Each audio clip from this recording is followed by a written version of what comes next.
Hello, and welcome to the Why We Argue podcast. I'm Robert Talisse, your host. I'm professor of philosophy at Vanderbilt University. Why We Argue is produced by Humility and Conviction in Public Life, a project based at the University of Connecticut, which explores how to balance our deepest commitments with open-mindedness, a respect for reason, and intellectual humility. The series, which is made possible by generous funding from the John Templeton Foundation, features brief discussions with publicly minded thinkers about the state of civil discourse in contemporary democracy. Today, my guest is Lawrence Torcello. Larry is Associate Professor of Philosophy at the Rochester Institute of Technology. Larry works primarily in social and political philosophy, ethics, and applied ethics. But his most current research is focused on the moral and political implications of climate change. In particular, Larry has been writing about what he calls climate change pseudo-skepticism and corporate misinformation campaigns with respect to climate change. This work is accompanied by other research that concerns the public responsibility of scientists and the place of scientific expertise in democratic discourse. Hi, Larry. Hi, Bob. Thanks for having me. Well, thank you for joining us today. So why don't we get right to it? Larry, we scheduled this interview a few weeks ago, but perhaps fortuitously, maybe not, yesterday there emerged from Harvard, some fellows at Harvard, a new article showing that the Exxon Corporation has for decades engaged in some pretty overt misinformation regarding climate change. So why don't we begin there? Can you tell us a little bit about this article and what you make of it? Mm-hmm. Sure. Well, this is a paper that was published in the Journal of Experimental Research Letters by Naomi Oreskes and Geoffrey Supran. Naomi Oreskes is a historian of science who's been tracking these campaigns of disinformation for quite some time. And their article is a follow-up to some investigative journalism from 2015 put out by the Los Angeles Times and Inside Climate News that has been following the story of how over the course of several decades, going back to the 70s, actually, the climate scientists employed by ExxonMobil now, but at the time Exxon, were doing really cutting-edge research into climate science, and they were in some ways ahead of the curve in terms of understanding what was happening in terms of human-caused climate change, the dangers associated with it, and what this meant for their business model, most importantly to the company. And at the same time that Exxon was funding the scientific research, they were also funding a PR campaign in the public to cast doubt upon the science of climate change in a way that really played up uncertainty and followed, as Oreskes with her co-author Eric Conway in a previous book called Merchants of Doubt emphasized, they followed the model of the tobacco industry in their attempt to disassociate themselves from science that connected cigarette smoking to various cancers, especially lung cancer. Well, that's interesting. So what would you guess the motivations would be? Well, I mean, there are obvious motivations, but why fund the science and, collect all the data and then at the same time also fund, I guess, at considerable expense? PR campaigns are not cheap. Why fund why do both? Why not just fund the PR campaign? Yeah, it's a good question, and I think the answer is that it's a smart company in many ways. They understand that their business strategy involves extracting fossil fuels from the earth and converting that to energy usage. And the science of climate change is going to impact that. And they have to be, I think they know that they have to be aware of what's going on, because sooner or later reality is going to overcome any PR campaign. But at the same time, I think they decided that it was a strategic investment to put off any transition to renewable energies as long as they could, that it was actually cheaper for them to fund a PR campaign than to actually change and overhaul their business model. I think there's a great deal of inertia, and it's unfortunate, but there seems to have been a very cynical approach taken at the corporate level. Is Exxon? I would guess that Exxon's not the only culprit here. I mean, were other oil companies doing similar? We're engaging in similar misinformation campaigns, but were they also funding the science? Yeah, I think Exxon is unique in the range of, in the sheer magnitude of disinformation that they put out there, but other companies have done the same thing. Shell, for instance, a lot of what these companies have done, in addition to writing, or paying for op-eds to go into places like the New York Times and various mainstream media outlets, they also funded various conservative think tanks like the Heritage Foundation or Heritage Institute, the Competitive Enterprise Institute, the Heartland Institute, who famously put up a series of billboards comparing climate scientists to the Unabomber, things of that nature. And it created really a shadow sort of culture of disinformation where climate disinformers have their own faux scientific conferences every year. Wow.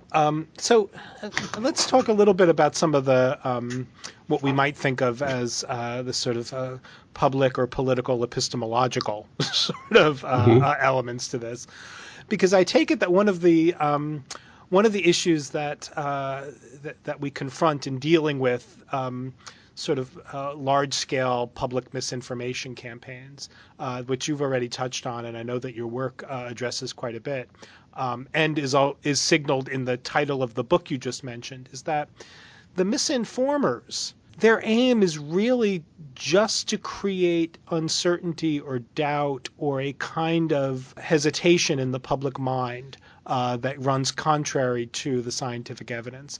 It's not as if the disinformer has to disprove the climate science. They just have to create enough, they're like almost like trial lawyers. They just have to create enough doubt.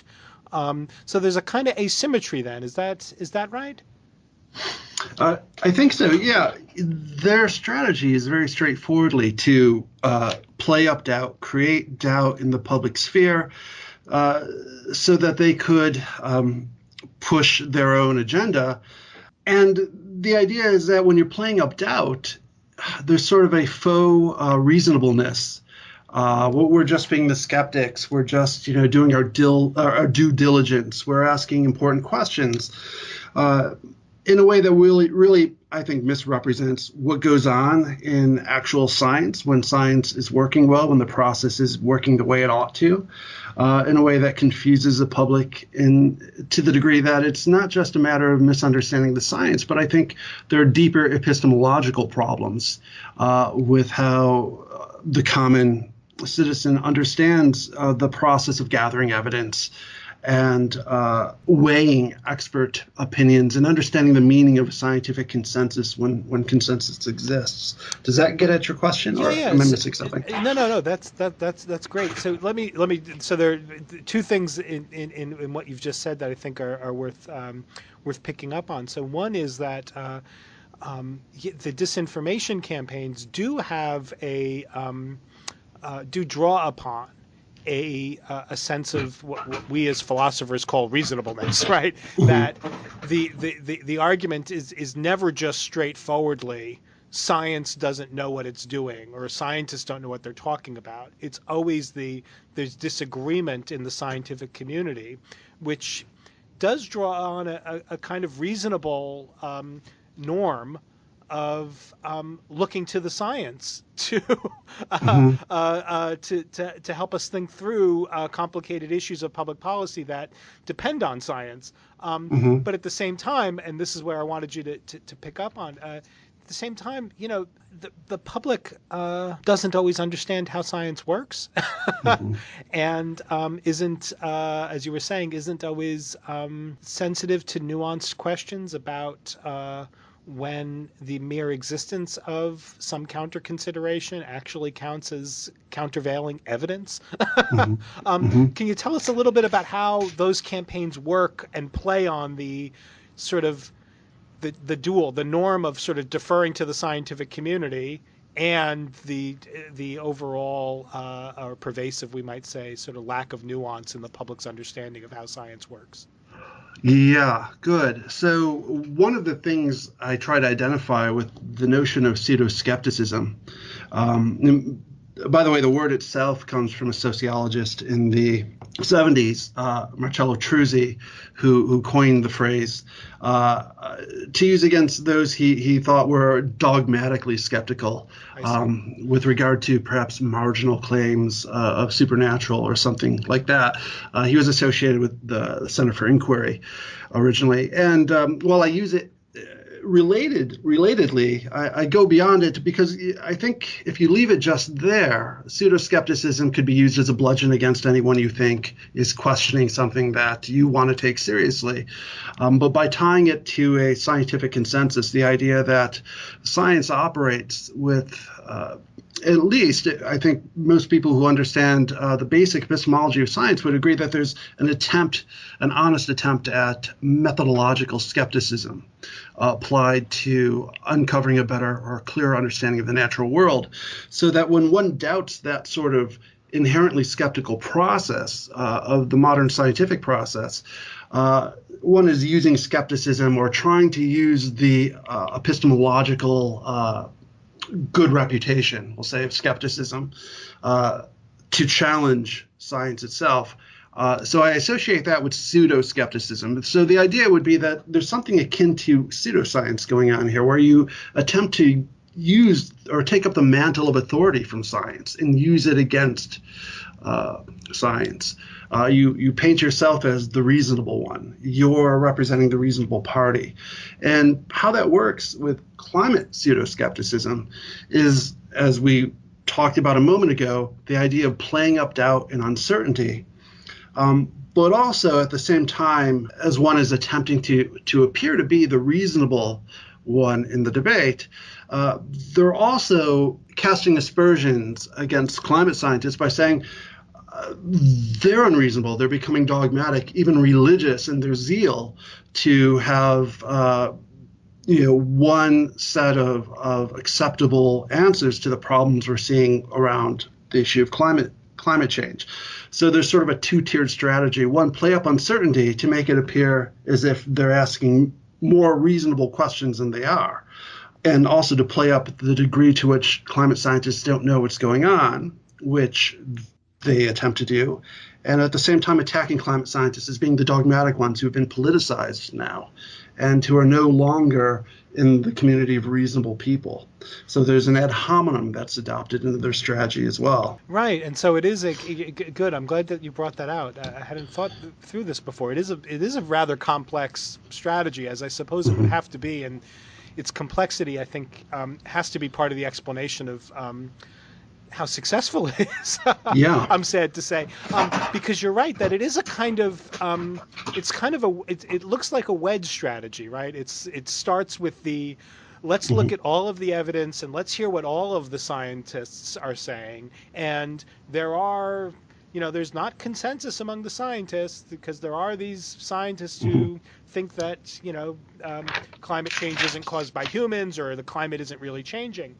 But then eventually, you're right, it becomes a much more thoroughgoing and much more ad hominem sort of style criticism that says that not only is there, lack of consensus among the scientific community, but the overwhelming majority of the scientific community, those who hold that there is human-caused climate change, right, they're the ones who are being dishonest or not the real scientists or are bought or have been politicized or have been duped in some way. Is that right? Exactly right. And it almost has to be that way, given the reality that the scientific consensus around human-caused climate change is so strong at this point that between 97 and 99% of actual researching climate scientists say that human beings are causing all of the warming since the 1950s.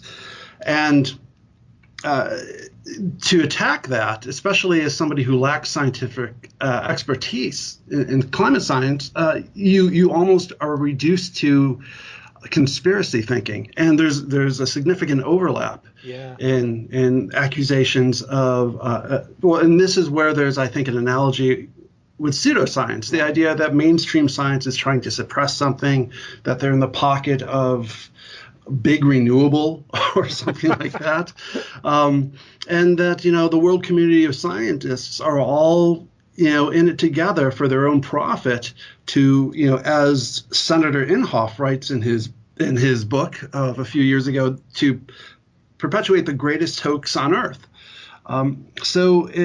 This is the guy who brought the snowball, am I right? Sure, right, exactly, yeah.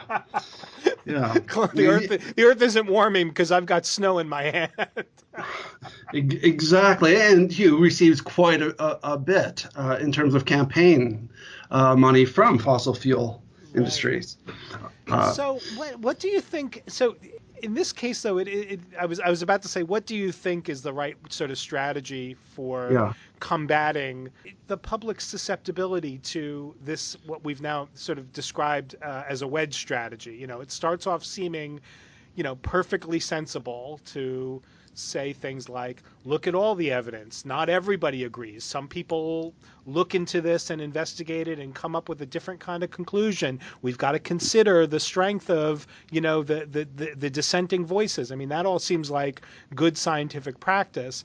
But then that's just the reasonable sounding thin edge of the wedge that then gets turned into, I think you're right, ultimately a conspiratorial account of a conspiratorial story that is wildly implausible. Like all of the world's scientists are somehow engaged in a hoax. But what's the right way, do you think, to address this and to address some of the public's vulnerabilities to this kind of strategy? Yeah, it's a good question. And there's a lot of debate among social scientists, climate scientists, and people like me who are interested in this topic as to how best to approach this. There's a lot of evidence, psychological evidence, that emphasizing that there actually is a consensus, scientific consensus, cuts through some of the resistance, and even among very conservative people. So I think that that's an important part of the strategy, just getting information out there to the public. And then there's another camp, and sometimes these two camps are posed against each other in the literature, that says, well, really what's happening is, and this is called the cultural cognition model, the idea is that people are identifying, and there's obviously some truth to this as well, people are identifying so much with the political ideology that associates itself with climate skepticism, or quote unquote skepticism, pseudo skepticism, that it's just a matter of knowing that only liberals believe in climate science, and I'm a conservative, so therefore I can't do this. And any attempt to cut through the resistance makes them even more polarized. So there's a danger of this backfire effect when you start to give people information about climate science, that maybe they get even more rigid in their beliefs because they feel personally attacked, because they vested so much of their own identity into doubting science and thinking of climate scientists as these evil, godless liberal types. Right. So, this is a pattern that, throughout this series and in a lot of my own sort of thinking about the issues that the Why We Argue podcast is aimed at. So much of political phenomena, so much of how our public discourse is structured, especially in the cases where it's going badly, so much of the pathology has its root in models of public debate where one side or maybe both sides have a an image of their opponents that they've gotten from their own side, right? That is completely a caricature, right? That I take it that you're right, and that on this model you're describing, it's the resistance to the idea of human caused climate change has more to do with not wanting to be on the same side of an issue with a person of that kind, where that kind is a depiction of the liberal as a socially undesirable, opposed to tradition or whatever. Yeah. That picture of the liberal is just a portrait provided for citizens, conservative citizens, by conservatives, right? It's almost like Yes. they don't get their picture of the opposition from anybody who actually embraces the opposing view. Yeah, and it becomes an echo chamber. And of course, we know that social media plays into this. This has come up over and over on the course of your conversations with others. It's a hard problem.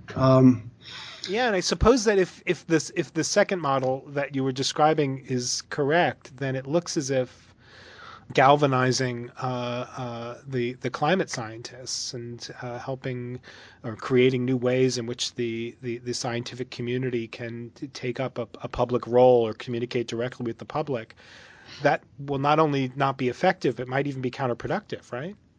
Yes, that's a fear. I happen to think that both of those models are correct and that they could be brought together, and there's a bit of a false dichotomy that gets played out. And the reason I think that is because there's a lot of there seems to be a lot of evidence that there's what's called the consensus gap, that maybe I think we've made some progress on it. Maybe it's around 65% right now, maybe even up to 70% of the public that understands that there actually is a scientific consensus that human beings are causing climate change, as opposed to the 97% in the scientific community that will tell you that the research bears this out, and that's within the margin of error. So it's actually 97% is a conservative estimate of how scientists actually feel about this. But there's a big gap between people in the public knowing that and the reality in the scientific community. And I think there's reason to believe that it's important for people to be given that information, that it's easier for people to fall victim to disinformation campaigns when they really do believe, well, scientists don't know what's going on. They're debating this. So why shouldn't we consider all of the reasons there is to doubt what they're saying? And of course you should. I mean, that's part of being a good thinker is doubting, but also knowing when you've gone beyond reasonable doubt. Right. And so I think that the more that it's out there in the public that climate change is something that's real, that scientists agree that it's happening, I think that's very useful. And I also think that the reason sometimes we are more easily persuaded by people in our own in-group is because we care about what's familiar to us. And what's familiar to us in some cases happens to be, Uncle Ed or whoever it is at the Thanksgiving table who's, been listening to Rush Limbaugh and is spouting all of this nonsense. And Uncle Ed is driven by what seems comfortable and familiar to him as well, which happens to be those radio broadcasters. Right. So I think what we need to do is make climate science more familiar, so that it just becomes part of the public sphere, like common knowledge that, climate science is actually happening. Scientists actually believe this. And I think the more that we hear something, the more familiar it is, the less threatening it is to us. And eventually, even this is a principle in psychology called the familiarity effect. And I would connect it with informal fallacies and informal logic, the idea of an argument ad nauseum, right? This argument from repetition. They work, but why do they work? Right. They work because the more you hear something repeated, the more familiar it becomes for you, the easier it is to accept that uncritically. Right, and it becomes part of, it figures into availability heuristics and all the rest, where you're just like, oh, I've heard this so many times, it's just an easily accessible thought for me now. And that's, in some cases in the psychology, that's all it takes, right? It's Exactly. just that you can access the thought easily.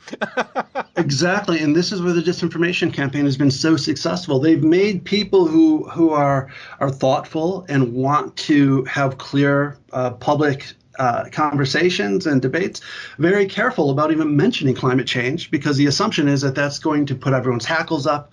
And I think that's exactly the opposite of what we should be doing. I think we should be talking about it more so that it's not so scary. It becomes more familiar. And I would make an analogy with same-sex marriage, which not so long ago was really divisive politically. I mean, it still is. But now I think there's been some progress where people who were staunch opponents to same-sex marriage at one time have come around, perhaps because they become more familiar with family members or friends who have come out. And I think the familiarity is really important. And I think we can't be afraid of having consistent, clear conversations, which I think has always been, part of the status quo and the goal of good philosophy and good philosophical discourse. Right. Well, I agree with you there. Of course, you've been Larry. You've been very generous with your time. Can I just ask? This might be require more of an answer than we've got time for. But I just wanted to raise it because it is interesting to me that a lot of the discussion about climate change and climate change denial and what we're calling now pseudo-skepticism, even the public sort of discussion of this.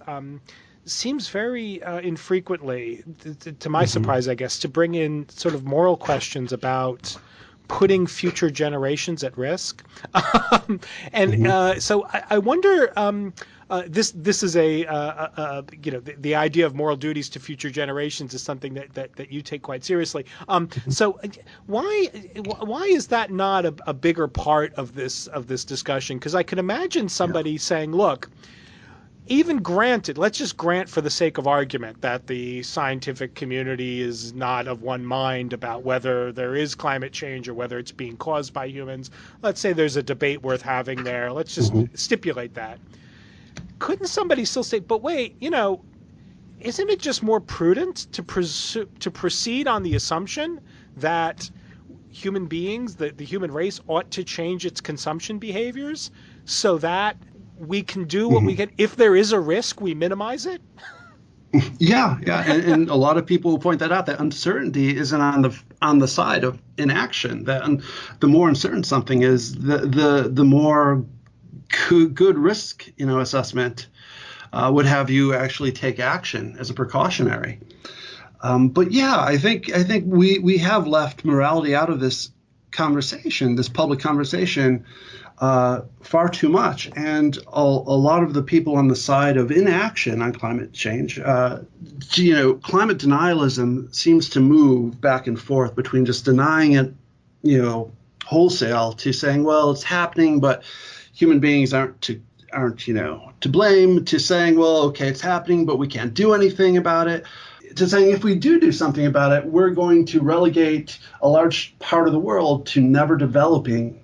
And isn't that selfish? So they even attempt to steal the moral high ground here by saying that it's in everybody's moral interest to go full steam ahead and exploiting fossil fuel resources, which of course isn't the case, because physics has something to say about this. And we have far too many reserves, oil reserves now, than we could literally burn safely. And of course, the people who are most vulnerable to climate change in the short term are the very people who are least responsible for it. Right. Those who are in destitute poverty and absolute poverty around the globe, living in low-lying coastal regions, those who are in Bangladesh, those who are on islands in South Pacific who are going to become climate refugees at some point. Some of them are already beginning to. And yeah, I think we have neglected to speak confidently. Perhaps we're unsure of ourselves when it comes to morality in the public sphere. But we've neglected to point out that there are some real clear moral dimensions that I think are beyond reasonable debate when we talk about the people who are immediately vulnerable to this. I think there's a real onus on those in the developed world to help those in the developing world adapt to this threat of climate change. And also, I think people are moved, morally speaking. I think I've noticed that those who want to attack the science, but even though I just mentioned they do attempt to steal the high ground, the ethical high ground in some instances, for the most part, they think it's easier, it seems, to attack the science than it would be to attack the ethical mandate we have to act on climate change if it's actually happening. We're in some sense moved by morality, and I think we see this with the recent sad events that have unfolded in this country around Charlottesville. Right. The public outrage has been really great and encouraging, I think. And, that's a sort of outrage that I think maybe has an impact if enough citizens stand up and voice their moral outrage. And I would like to see more people doing that with climate change. Right. I think that would be an important way to move forward on this issue. Well, Larry Torcello, thank you so much for your time and for joining us for the podcast today. This has really been wonderful. Thank you. I've enjoyed it. And thank you, listeners, for listening to the Why We Argue podcast, which I remind you is produced by the University of Connecticut's Humility and Conviction in Public Life Project with generous support from the John Templeton Foundation. You can follow the project on Twitter and on Facebook at ampersand, that is at Public Humility, one word. Thanks and take care for now. Bye-bye.